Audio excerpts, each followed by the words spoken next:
midterms and Trump's approval ratings and his record on the economy and the cost of living crisis and inflation, if tariffs are taxes on the consumer, do you think that the midterms and his performance there will be the key factor that really swings that pendulum?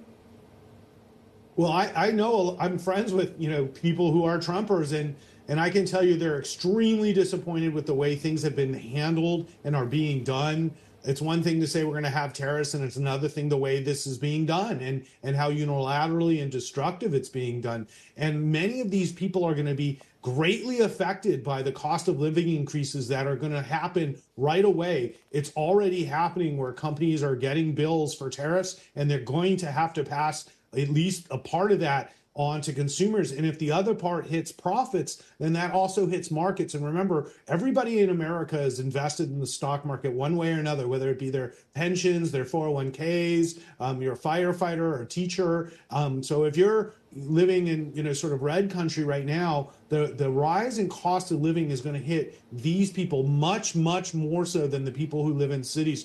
So Trump supporters themselves are going to bear the brunt of this, and I feel bad because I think the risk is 30% of American families can go bankrupt if this is implemented the way it is. That's a stark prediction. It is stagflation on the horizon then, Ross?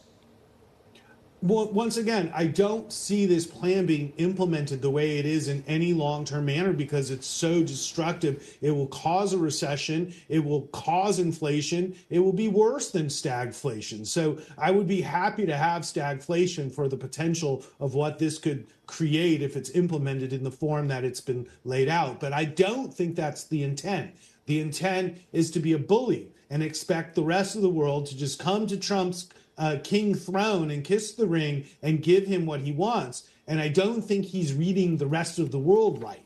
And that's the problem, because we're just one country out of 92 countries he tariffed or whatever, and we need these countries too. It's not just a one-way street. And so I think using 20th century thought processes in the 21st century. I mean, Lutnick really thinks people want to go back to factories making clothing in America when we can't even get people to come into the office to work. I think he hasn't been in touch with his employees at his own company, because I don't think he understands that America is a services economy, and it's just not beneficial to America. So Main Street and Wall Street could both collectively be the circuit breakers here, Ross, is what you're saying. So do you think that the narrative will change in the second half? And do you think tax cuts, deregulation and the return of animal spirits will be the positive catalysts that will help us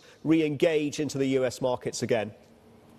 I think the best catalyst moving forward, because remember, there's not really like tax cuts. It's more that the tax cuts that we have are expiring, so they just want to extend them. So it doesn't actually really put really much more juice in the economy than we already have. It's just more expense. So that's the issue. The only thing that can save us is the Fed. And the Fed, it has rates at 4.25, and you saw the short-term rates drop to 3.7 today, which is really just signaling that the Fed will have to lower rates. And the Fed will be in a pickle because they'll have higher inflation, but yet they'll have to lower rates because the economy will move into recession due to much higher costs. So I think already consumers are pulling back on spending and companies are holding back on investment, which will create a recessionary environment right away. And interest rates will tell you what the Fed will do more than what the Fed will do first. So